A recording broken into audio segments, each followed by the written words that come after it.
Halo, selamat pagi Bifems. Apa kabar semuanya?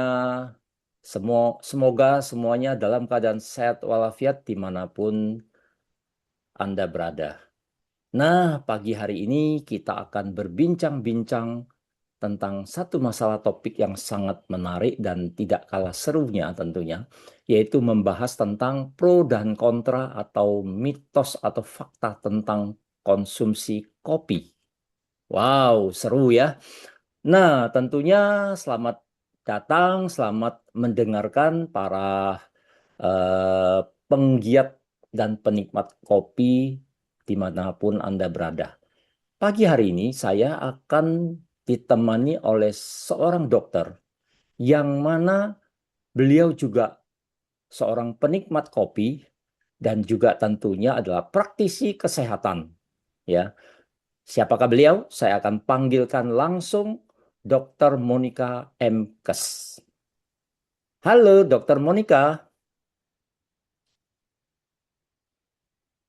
Halo, selamat pagi Dokter Wah, Rifan.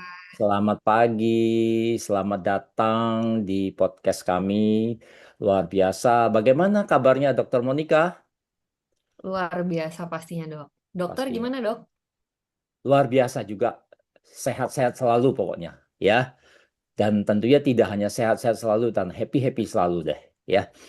Oke, Betul dok. Dokter Monica, hari ini kita akan membahas satu topik yang cukup hangat dan seru tentang pro dan kontra, bahkan mitos atau fakta masalah konsumsi kopi.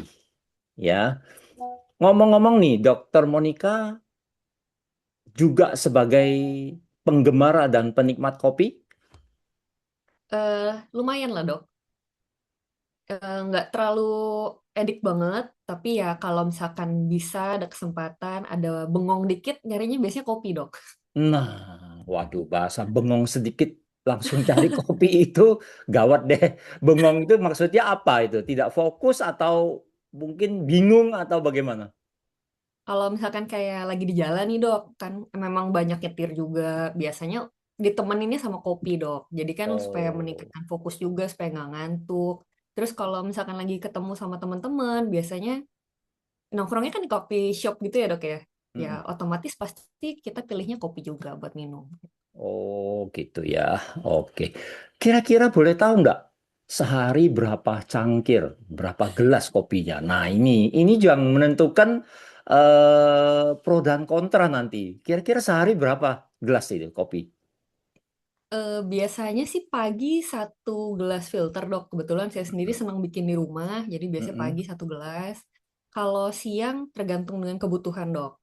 Kayak tadi Mm. misalkan lagi nyetir, biasanya pasti nambah satu lagi. Atau Mm. kalau misalkan pas lagi ketemu sama orang gitu. Tapi sangat amat jarang lebih dari 3 gelas sih dok biasanya. Lebih dari Rata-rata tiga 1 sampai 2 gelas sudah cukup lah dok. Oh gitu, maksudnya rata-rata per hari 2 gelas lah ya. Tapi kalau ada Ya, darurat, emergency ya perlu 3 gelas gitu ya. Oke. betul. Nah, saya ingin tanya ini sebelum masuk ke inti pembahasan. Sudah berapa tahun minum kopi? Wah, kayaknya belum lama sih dok. Mungkin semenjak pandemi kayaknya deh dok. Atau Oh gitu. 2022-an mungkin ya, mulai aktif 2022-an. sering Berarti minum sampai sekarang ya 4 tahunan lah ya. 4 Oke. tahunan gitu. Nah, saya kira konsumsi kopi 4 tahunan itu pasti sudah banyak pengalaman dan kalaupun ada keluhan, pasti sudah muncul. Nah, selama ini aman-aman saja atau ada keluhan? Puji Tuhannya aman-aman saja dok. Karena Aman-aman saja ya. kalau buat saya prinsipnya kan minum kopi boleh sesuai dengan kebutuhan dan yang pastinya itu nggak berlebihan dok. Karena Hmm, apapun yang berlebihan kan kita tahu pasti jelek ya dok, apalagi buat badan kita betul, gitu. betul. Nah, kalau boleh tahu, mungkin ada info yang penting dari Dokter Monica, berapa sih takaran atau dosis kopi yang aman? Kan kadang-kadang permasalahannya gini, 1 gelas kopinya kalau kental dosisnya sudah beda. Sama-sama Betul. 1 gelas tapi kopinya encer juga dosisnya berbeda. Nah, patokannya bagaimana ini? Jadi kalau misalkan by teori ya dok ya, dari FDA itu bilang 1 hari itu maksimal tuh 400 miligram kafein. Hmm. Tapi kan kalau kita minum kopi, kita nggak mungkin tanya baristanya ya, dok ya, Oh berapa iya, miligram kafe ini. wah Jadi iya, kalau yang saya baca-baca, karena sebelumnya juga saya buat diri saya sendiri kan saya nggak mau berlebihan itu. Jadi saya mulai mencari nih, oh 400 miligram kopi itu sebenarnya berapa gelas, berapa tipenya apa. Karena kalau kita tahu di lapangan kan tipe kopi itu lumayan banyak ya dok ya. betul. Misalkan pertama ada yang memang base-nya dari espresso. Espresso kan sebenarnya dikit tuh cuma 30 mili yang one shot. Hmm. Itu patokannya tuh sebenarnya 6 shot per hari. Itu masih oke, Oke.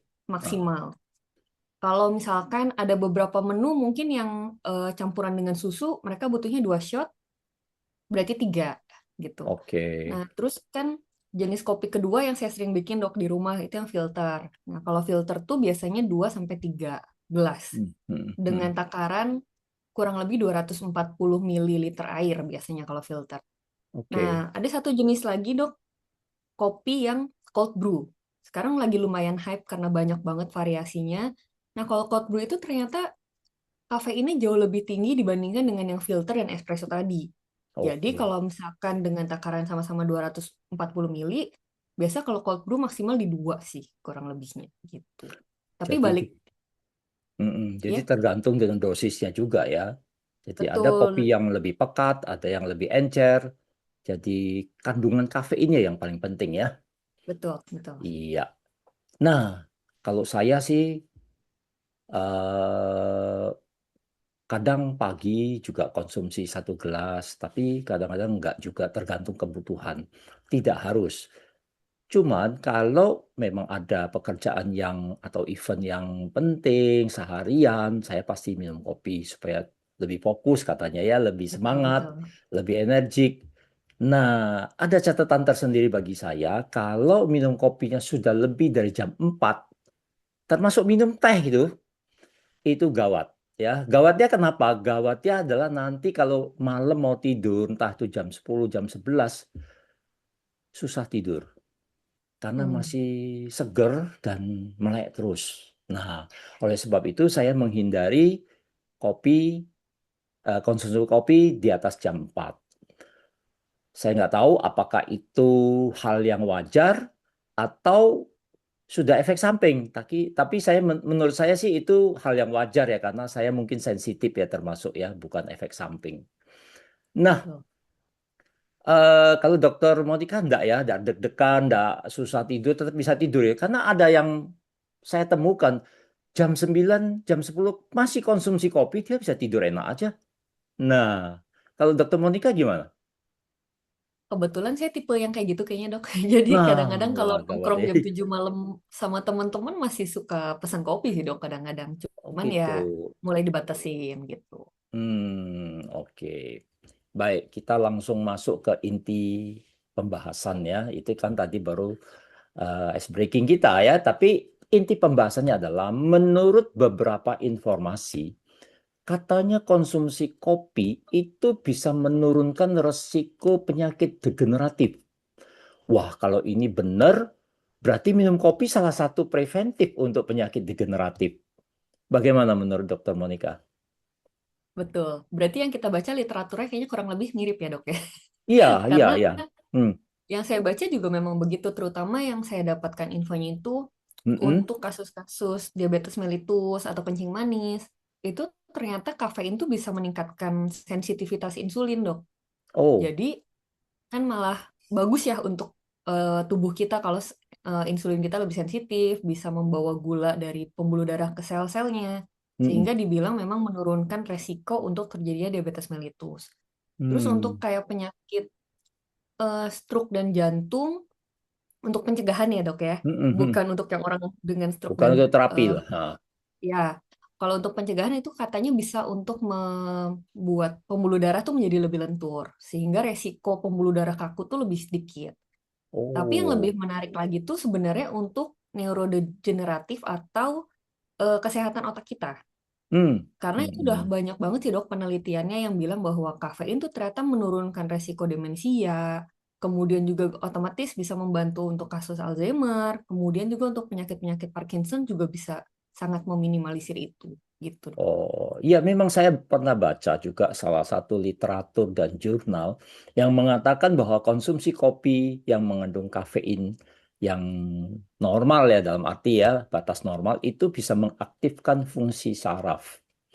Tuh, Jadi memang bagus juga ya kayaknya related banget secara medis bahwa konsumsi kopi itu bisa menyebabkan orang menghindari orang kepikunan, Alzheimer, bahkan Parkinson dan mungkin penyakit degeneratif yang lain. Wah, ini satu poin yang sangat menarik itu bagi apa namanya masyarakat penggemar kopi ya tentunya.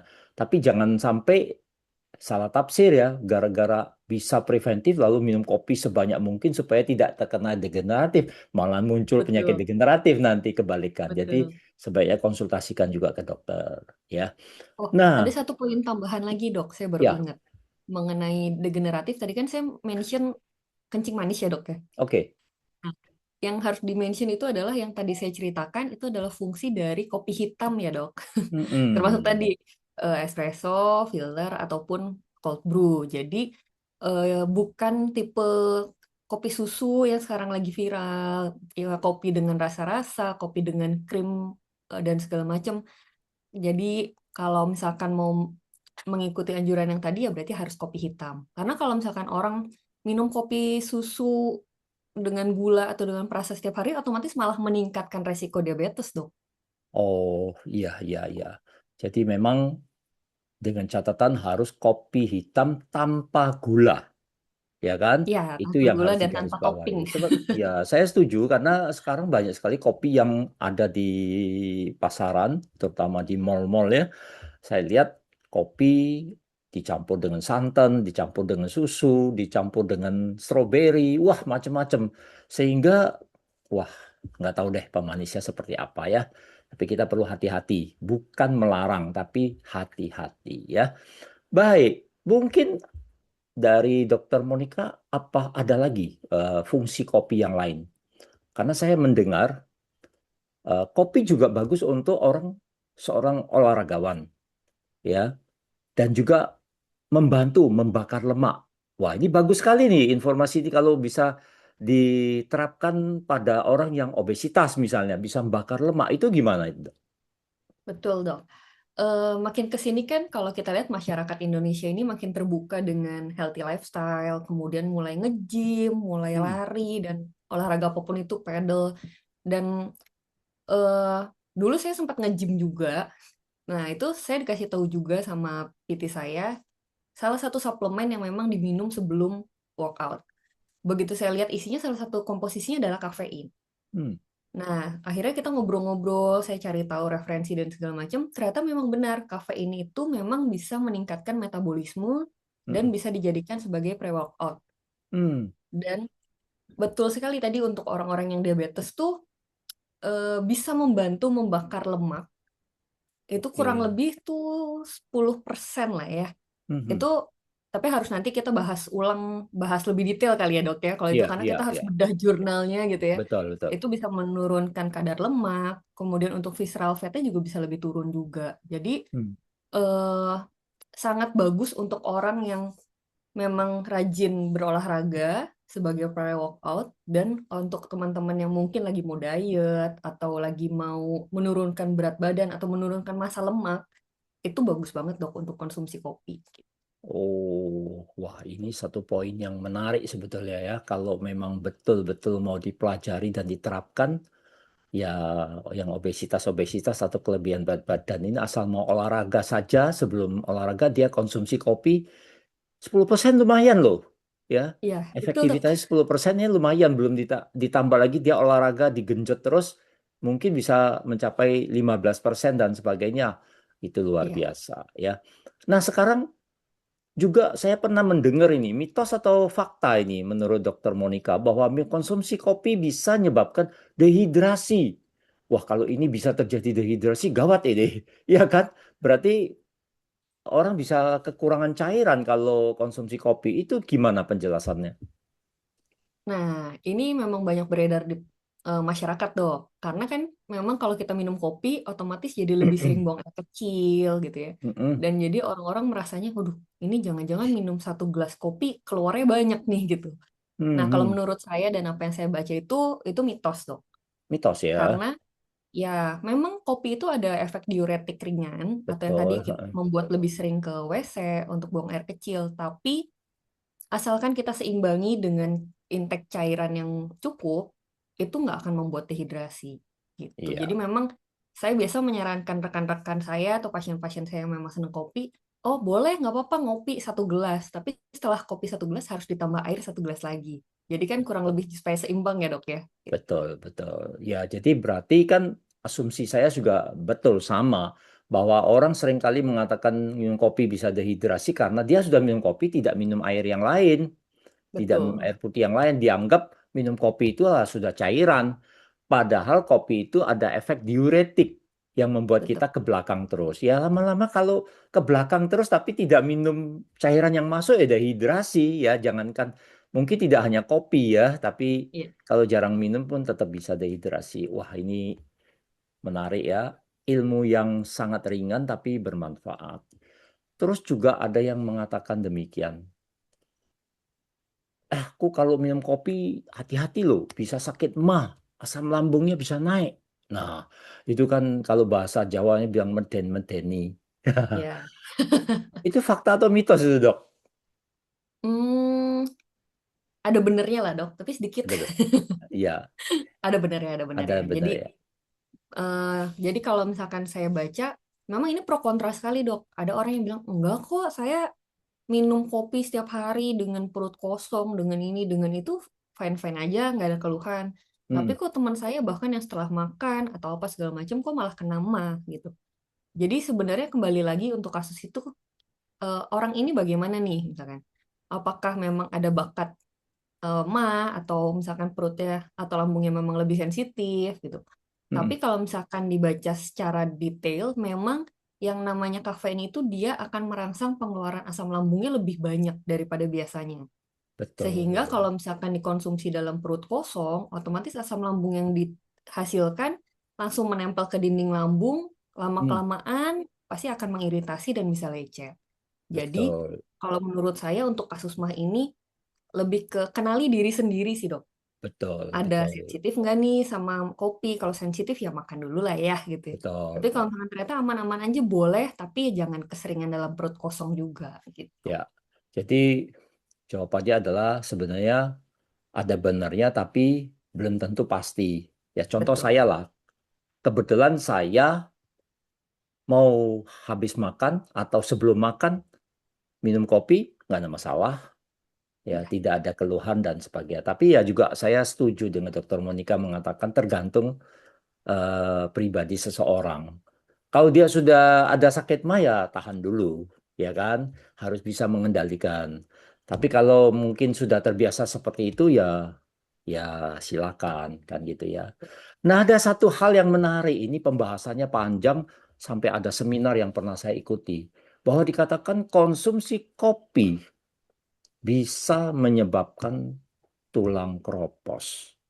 Wah, itu lebih menakutkan kalau iya, semua iya, minum iya. kopi bisa menyebabkan tulang kropos. Di Indonesia tuh berapa juta outlet cafe kan? Ya kan yang Betul. ada. Ya itu Lagi booming masa itu banget. penyebab yang menyebabkan orang tulang kropos? Saya kira tidak ya. Menurut Dokter Motika gimana? Eh, Kalau dibilang meningkatkan resiko pengeroposan tulang menjadi lebih cepat, saya setuju dengan Oke. kalimat itu. Mm-mm. Tapi Hmm. kalau misalkan tiba-tiba minum dalam jangka waktu sebulan terus keropos, kayaknya pasti ada faktor X-nya nih gitu. Ya, oke. Karena memang kafein itu sendiri kan eh, mengganggu metabolisme kalsium itu sendiri ya dok ya. Jadi kalau Mm-mm. misalkan minum kopi, kalsiumnya banyak dibuang di urin, tapi ternyata di sisi lain kita jarang minum suplemen kalsium misalkan. Atau Mm-mm. kita jarang olahraga, jarang berjemur, jarang dilengkapi dengan vitamin D dan sebagainya, otomatis pasti akan meningkatkan resiko pengeroposan tulang tadi. Tapi kalau Mm-mm. misalkan kita konsumsi kopi, tapi dengan kita lengkapi suplemen yang lain, harusnya lebih aman. Oke, jadi tetap pandai-pandai membawa diri ya. apapun sesuatu yang berlebihan pasti nggak baik. Tidak Nah, baik. lanjut lagi. Wah, ini tambah seru ini. Yaitu mungkin termasuk saya kalau yang ini. Tapi kadang-kadang timbul, kadang-kadang enggak. Bahwa dikatakan orang yang konsumsi kopi itu dapat menyebabkan jantungnya berdebar-debar. Bahkan mungkin menyebabkan sedikit tekanan darahnya naik atau hipertensi. Itu mitos atau fakta itu? Hmm, naik, tapi sedikit deh dok. Jadi Iya. saya bingung nih, jawabnya mitos atau fakta ya. Karena Nah, memang itu. pada kenyataannya setelah minum kopi kurang lebih kayak 30 menit, 60 menit, memang ada beberapa orang yang sensitif itu bisa Mm-mm. merasakan jantungnya lebih berdebar. Mm-mm. Tapi bukan dalam arti berdebar yang penyakit ya dok ya. Kan Mm-mm. kita tahu kalau berdebar yang penyakit tuh gangguan irama jantung dan sebagainya. Tapi kalau ini enggak, seperti orang yang habis berolahraga. Karena kafein ini kan memang meningkatkan adrenalin dok. Oke. Seperti kita Hmm. mau naik roller coaster, adrenalin keluar, otomatis Waduh, kan berdebar-debar ya dok ya. berdebar-debar. Ha. Nah, tapi itu memiliki efek yang hanya sementara saja. Kalau Hmm. misalkan memang setelah sekian waktu pasti akan lebih mereda. Atau biasanya saya sarankan untuk teman-teman saya yang memang eh, sensitif sekali dok, minum satu teguk, dua teguk kok udah berdebar. Saya biasanya Mm-mm. menyarankan beliau minum air putih yang banyak supaya Oke. dikuras lah ya kasarannya dok ya, Ya, supaya paling buang air tidak kecil dikuras biar dan diencerkan lagi ya. betul. Nanti begitu Mm-mm. udah buang air kecil biasa akan lebih mereda lagi. Kembali Nah, lagi. begitupun dengan tekanan darah tinggi tadi, Dok. Jadi memang Mm. mungkin kalau misalkan dicek sekarang jam 11 minum kopi, jam dua Mm. belas dicek mungkin masih agak naik sedikit sekali. Tapi Mm. kalau Mm. misalkan nanti dicek lagi lebih dari 2 jam, itu seharusnya sudah kembali ke tensi yang normal. Iya, setuju saya. Karena tidak semua orang minum kopi membuat jantungnya berdebar-debar. Kalaupun jantung berdebar-debar, tadi dikatakan oleh Dokter Monica, mungkin dia sensitif.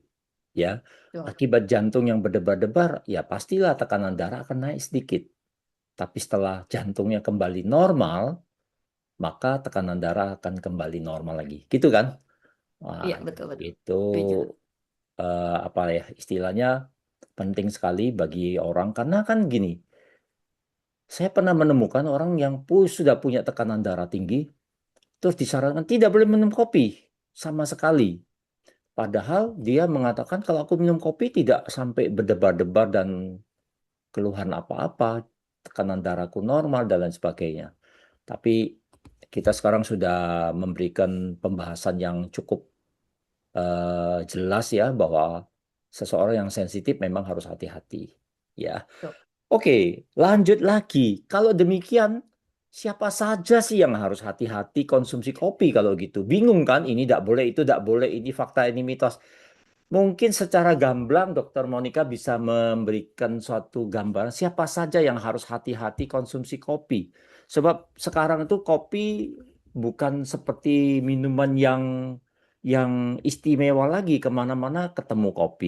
Di beberapa outlet, saya tidak perlu sebutkan namanya, di sepanjang kantor saya aja ada, saya hitung kemarin 17 outlet Uh, yang menjual kopi. Tinggal dipilih yang mana.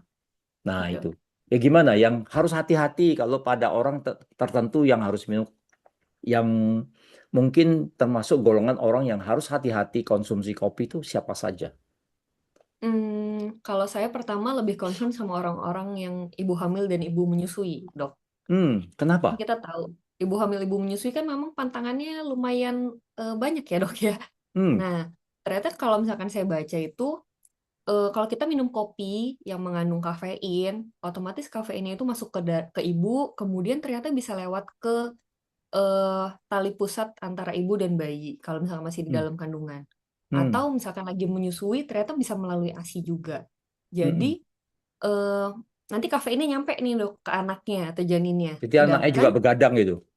nah, sayangnya untuk bayi dan janin itu masih belum bisa mencerna atau memetabolisme si kafein tersebut. Jadi Oh, memang sangat tidak disarankan. Kecuali kan kalau ibu hamil katanya, tapi ngidam dok gimana? Ya bolehlah hmm. asal icip-icip gitu ya, tapi bukan Nah, dalam porsi satu banyak gitu. oke. Kemudian yang tadi seperti yang dokter bilang, orang-orang yang mungkin sudah osteoporosis nih, udah Mm-mm. keropos, Mm-mm. ya otomatis kan kalsiumnya pasti kurang. Dengan Mm-mm. mengkonsumsi kafein tadi kita tahu bisa meningkatkan metabolisme kalsium, ya Mm-mm. dihindari. Kemudian orang-orang yang dengan darah tinggi dan penyakit jantung atau stroke, Mm-mm. ya kalau bisa jangan, karena kan pasti tadi ada peningkatan tekanan darah walaupun sedikit, takutnya nanti tiba-tiba Mm-mm. jadi muncul keluhan-keluhan yang lain. Iya. Kemudian ada juga orang-orang dengan gangguan kecemasan, Dok. Hmm. Nah, ini juga Ya. saya menarik buat saya karena pertamanya saya tidak berpikir ke arah sana. Setelah saya baca-baca, oh iya juga ya. Karena Hmm. orang-orang yang dengan kecemasan tersebut kan tanpa kopi aja sudah berdebar-debar, sudah Mm-mm. cemas, sudah nggak bisa tenang gitu ya, Dok. Hmm. Kalau misalkan beliau ternyata minum kopi, ya wassalam, Dok. Jadi nanti Oh, pasti berarti lebih tidak bisa berdebar-debar tenang ya? lagi. Iya, lebih cemas dan segala Hmm. macam. Jadi Oh, jangan deh gitu. iya, Terus iya, iya.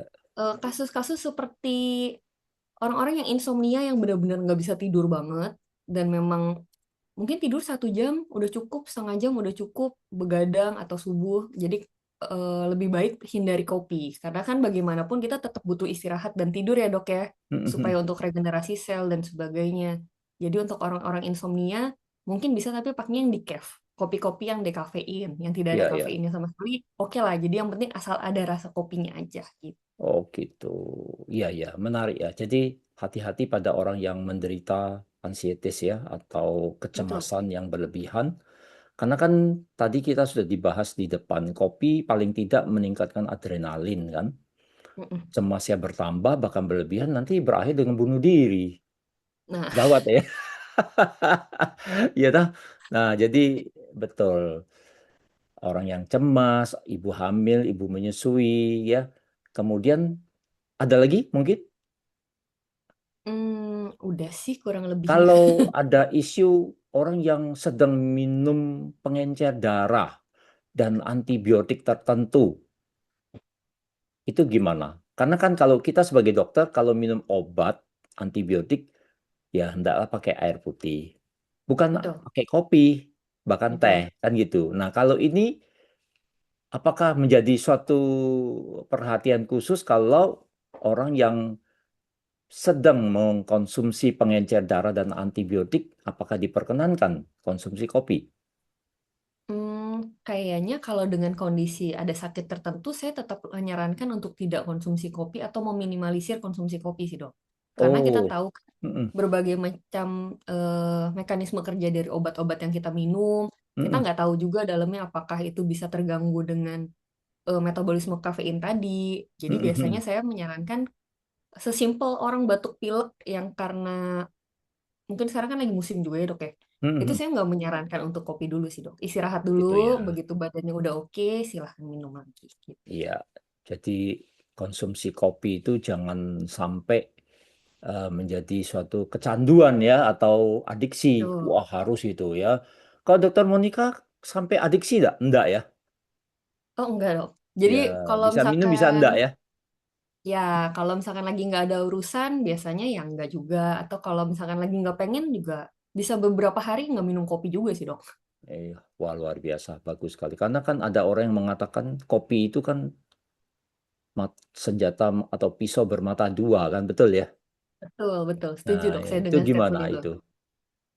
Eh, Karena kan tadi kita udah bahas ya, Dok ya, kelebihannya minum kopi itu apa, terus ternyata ada efek negatifnya juga. Jadi kalau misalkan kita konsumsi kopi dengan bijak, dengan takaran yang memang sewajarnya, sebenarnya kopi itu sangat membantu untuk kesehatan kita.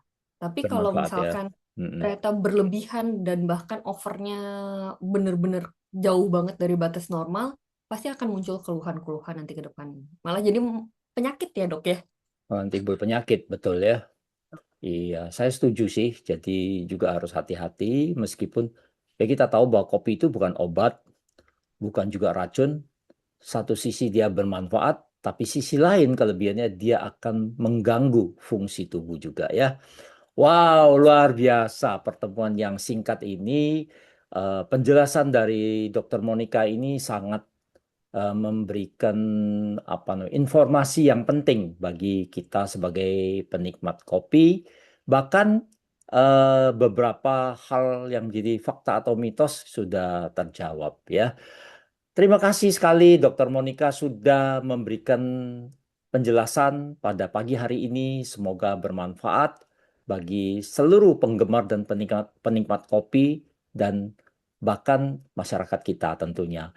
Nah, sebelum kita akhiri, mungkin Dokter Monica ada closing statement, pesan-pesan khusus untuk penikmat kopi ini seperti apa? Hmm, minum kopi boleh, tapi Mm-mm. harus sadari dulu diri kalian itu perlu yang seperti apa, apakah bisa mengkonsumsi kopi atau tidak. Kemudian pilihlah jenis kopi yang bisa kalian konsumsi dengan bijak. Itu aja sih, Dok. Oke, wah luar biasa. Closing statementnya sederhana tapi tajam itu, ya. Baik, ya. Oke, terima kasih sekali lagi Dokter Monica dan terima kasih Terima para kasih, Dok. pemirsa dan penggemar kopi yang sudah menyimak acara ini di podcast kami. Tentunya kami berharap apa yang menjadi bahan diskusi pagi ini memang singkat ya, tapi mudah-mudahan bermanfaat, bisa memberikan apa namanya guidance bagi penggemar kopi harus hati-hati ya. Dan tentunya kita tidak sampai di sini, nantikan topik-topik podcast yang lebih menarik lagi untuk berikutnya. Terima kasih dan sampai jumpa.